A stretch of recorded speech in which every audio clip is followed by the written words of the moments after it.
Donc, l'objet de ce kick-off ce soir, c'est de voir un petit peu les layouts mobiles, de voir avec vous comment est-ce qu'on crée une petite tab bar en bas, donc un menu avec 4 icônes, et ensuite on verra comment est-ce qu'on agence un agencement assez scolaire, mais voilà, qui fonctionne.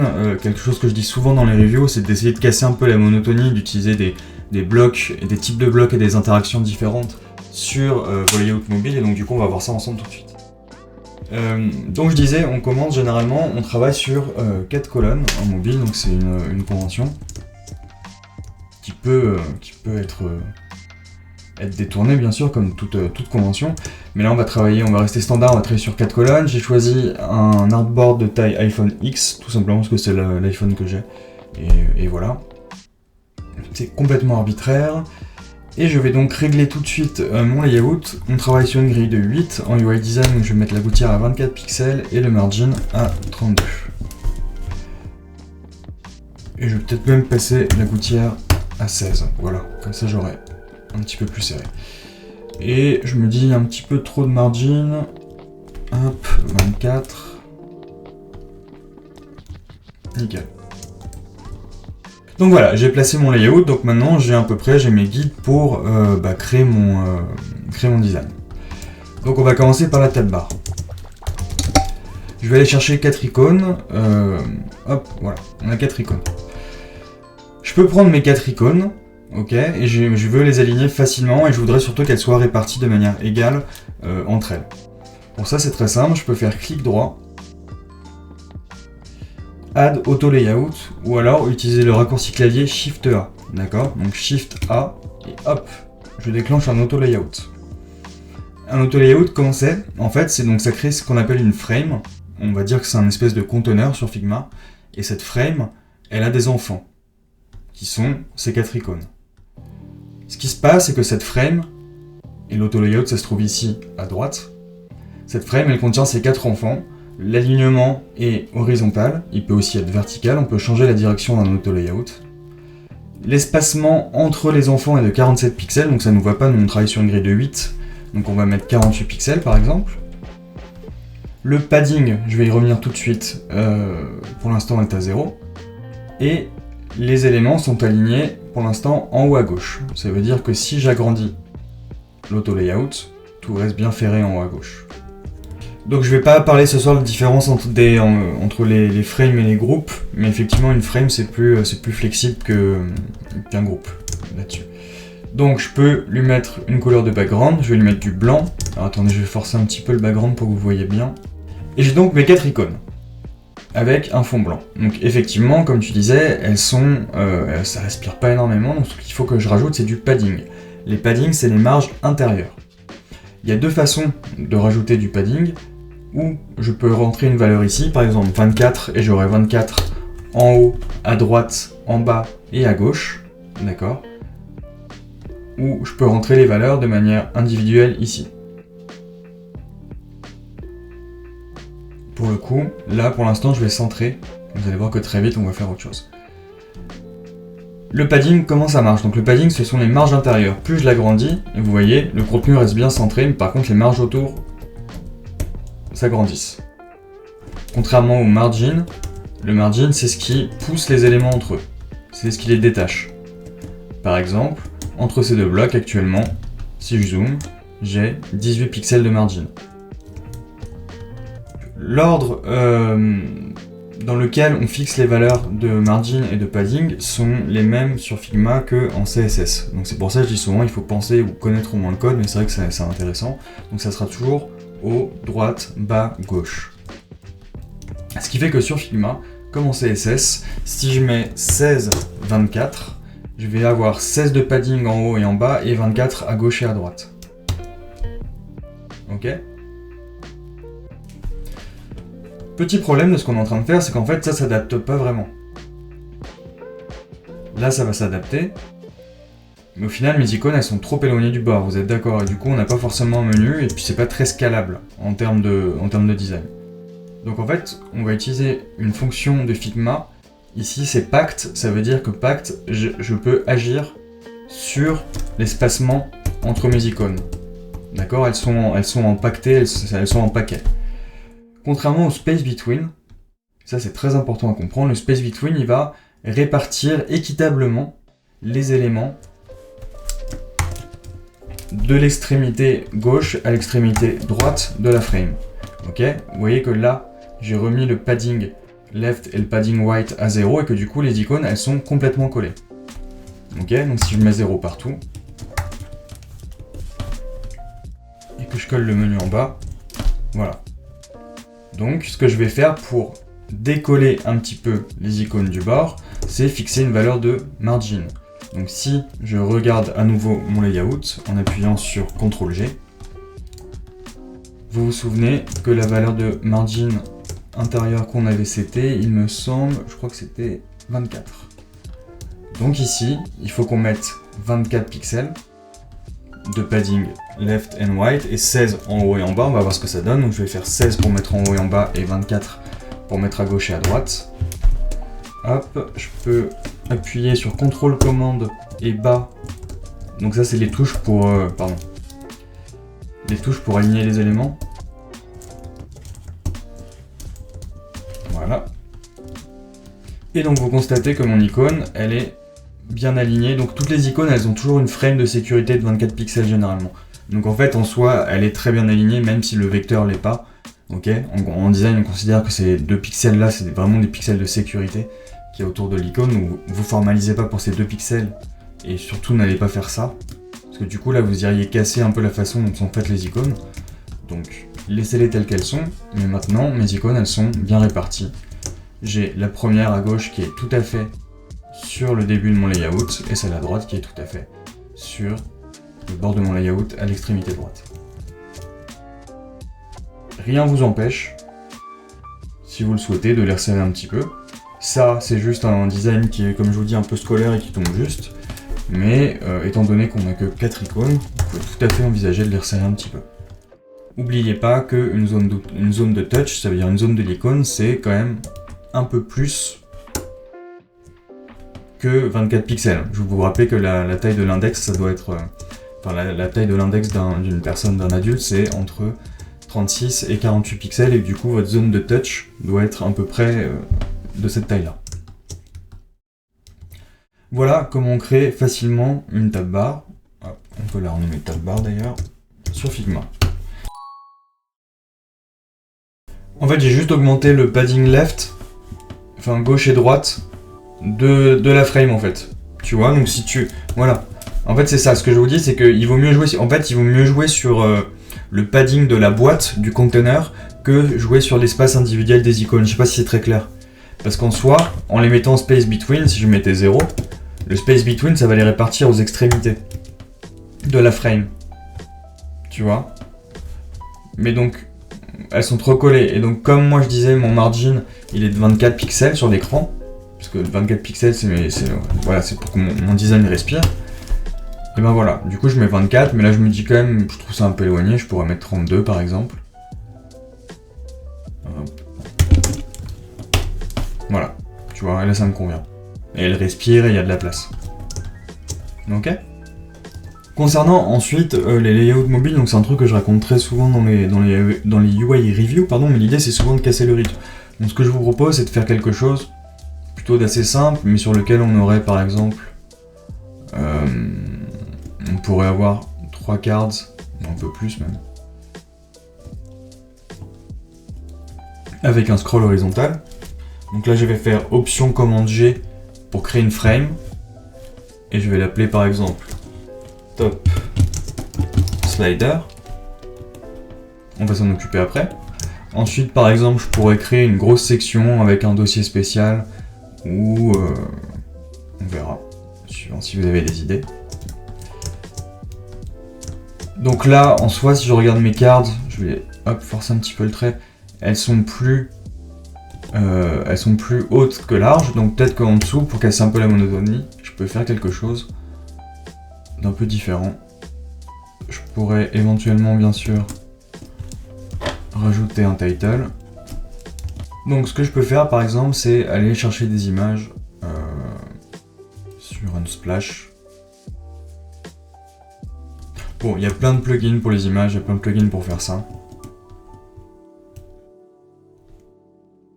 Je vais mettre un petit radius pour que ça soit un peu plus sympa.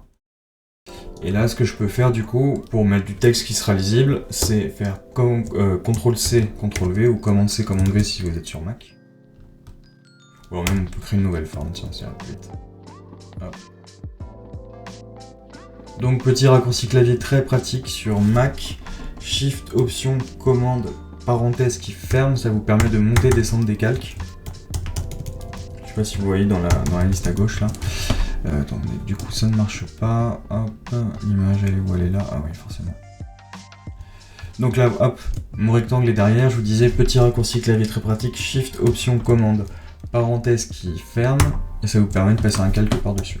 Hop, là je peux passer mon calque dans un gris très foncé. Donc il y a plein de façons de faire des overlays. C'est vrai que sur des petites cartes comme ça, ce que vous verrez souvent, c'est des dégradés.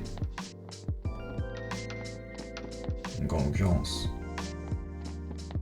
hop, on veut dans l'autre sens. Et ce qu'on va faire, c'est qu'on va tirer un peu le noir pour un peu plus de place pour écrire. Voilà. Et donc pareil, dans ma carte, je vais essayer quand même de respecter des marges intérieures pour que ma typographie et mon titre respirent un petit peu. Hop, je vais réduire un petit peu l'interlettrage. Pardon.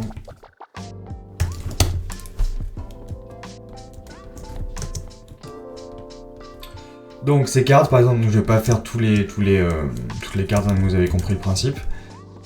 Je peux renommer ce calque Overlay. Et je vais le grouper avec son image. Hop, voilà, je vais faire Image 1. Et donc, je vais rajouter, hop, pardon, la typo. Et donc top slider, vous voyez que c'est une frame, donc si vous voyez là, d'ailleurs elle n'est pas la taille des images, elle est plus petite. Donc pour régler ça, vous pouvez appuyer ici, et vous le remet à la bonne taille. Je fais un CTRL Z, sinon vous pouvez appuyer sur Shift, Option, Commande R, et voilà, c'est exactement ce que je viens de vous montrer, et c'est un fit to content pour la frame. Nous là, donc ce qu'on va vouloir faire, c'est un scroll horizontal, ça veut dire que si je passe en mode preview, moi je veux pouvoir faire un scroll horizontal. Est-ce que vous savez comment on fait? Hop, effectivement, prototype. Bien vu. Voilà. Et si vous voulez masquer la troisième carte, alors là ça marchera pas parce que je fais des cartes un peu larges, mais si vous vouliez la masquer, si on fait un clip content, voilà, ça masquera. Et donc du coup vous aurez un slider un petit peu différent qui coupe vraiment ici quoi.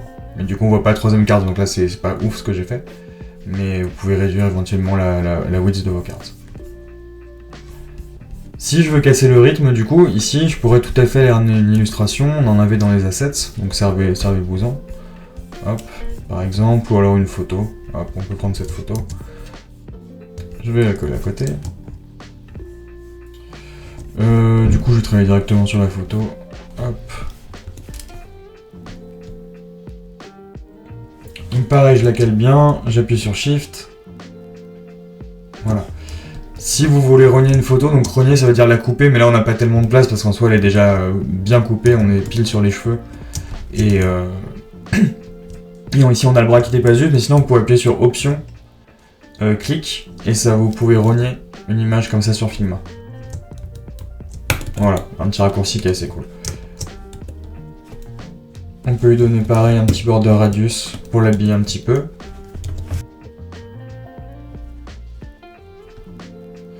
Et donc faire un bouton en auto layout. Comme je vous avais dit, une frame c'est vraiment un container et en soi ça peut contenir plein de choses, dont du texte. Donc voilà, là je vais faire découvrir nos partenaires, on va faire par exemple, je sais pas, voir la carte, on va dire qu'il cherche sur une carte. Hop, on va se mettre en 14 regular, voilà. Donc pour l'instant Nicolas, tu vois j'ai juste un texte, tout simple, ok? Je vais appuyer sur Shift A pour créer un auto layout. Et donc là, tu vois que le calque a changé. Maintenant, ça ressemble à ça, frame 1. Ok? Avant, c'était juste un texte. Maintenant, c'est comme ça. Ok? Donc déjà, première indication, tu as bien créé un auto-layout. Et ici, à droite, donc cette valeur, on s'en fiche, tu peux la mettre à 0 parce que pour l'instant, il dépend de rien. Et en padding, il a mis 10. Comme on travaille sur une grille de 8, là on va mettre... Alors, 8, du coup on admet des multiples de 4, donc du coup là je vais tricher, je vais faire 12, 24 par exemple. Je vais mettre un fil pour lui donner une couleur de background.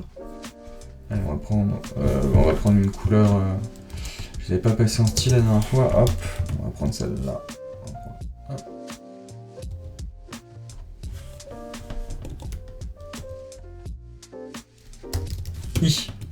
Pardon.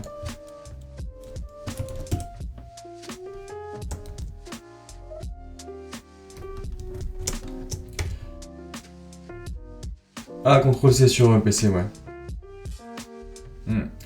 Donc là, pour que mon bouton soit tout à fait responsive et soit juste, il y a quelque chose qu'on oublie souvent de faire, c'est de bien passer le texte en text center. Donc pour ça, on peut faire Option Commande T, d'accord, ou appuyer ici. Donc Option Commande L Text Left, Option Commande T Text Center et Option Commande R Text Right. Donc là, on veut du text center, Option Commande T. C'est un raccourci hyper pratique.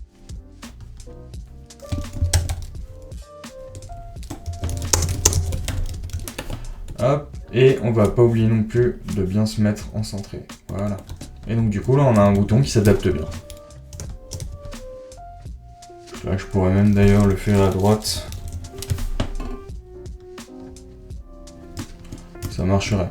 Donc voilà. Par exemple là je décide de faire à droite parce que je trouve que ça ferme mieux l'image. Et que là tout ça, en fait c'est plutôt intéressant parce que ça épouse bien la forme du personnage quoi. Et ici, j'ai une ligne qui est très claire quoi. Ok. Donc c'est ça qui fait que par exemple que là la composition de l'image en soi elle marche.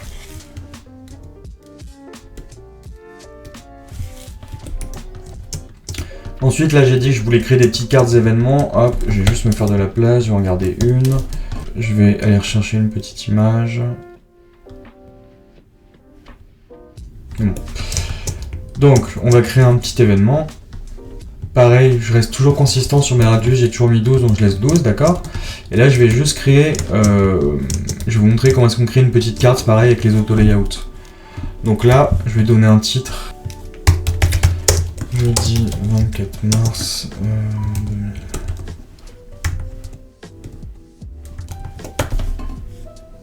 Donc là, ce que je vais essayer de faire sur ma carte, c'est de faire les petites variations typographiques. D'accord, pour que tout, pour hiérarchiser un petit peu l'information. Si on regarde la palette qu'on avait à dispo, hop, je vais la remettre ici. Typiquement, peut-être qu'on pourrait mettre la date pour la mettre en rose. Peut-être que je pourrais cette fois la passer en uppercase. Du coup, la baisser un tout petit peu et peut-être la passer en semi-bold, qu'elle soit un peu plus visible. Voilà, et je vais prendre tous ces éléments là et je vais encore à nouveau créer un auto layout en faisant Shift A. Ok. Là je vais réduire l'écart, je vais mettre 4 pixels. Et le texte va passer sur 3 lignes. Voilà. Petite astuce aussi assez pratique sur Figma. Donc là on va pas faire un slider, mais si jamais on voulait faire un slider, ce que vous pouvez faire c'est ça. Là j'ai ma première carte, je vais faire Shift et Option pour faire dupliquer et je vais glisser déposer. Et ensuite si vous faites Commande D, ça dupliquera toujours à la même distance. Donc ça c'est plutôt cool. Et donc pareil, voilà, je pourrais refaire Option Commande G pour créer une frame. Et ensuite refaire mon petit scroll horizontal, comme on a fait tout à l'heure. Autre option, ce qu'on va faire ici, c'est qu'on va juste prendre ces deux là, et puis je peux créer un auto layout, mais c'est franchement pas obligatoire. Après vous pouvez les dupliquer. Et voilà. Du coup on va passer la date barre en bas, en haut. Et voilà, un layout de mobile qui marche, donc qui est assez scolaire, hein, comme je le disais, mais au moins qui fait le boulot et avec plein de petits, plein de façons de naviguer différentes, des présentations de blocs différentes, qui font que du coup la page est un peu plus animée.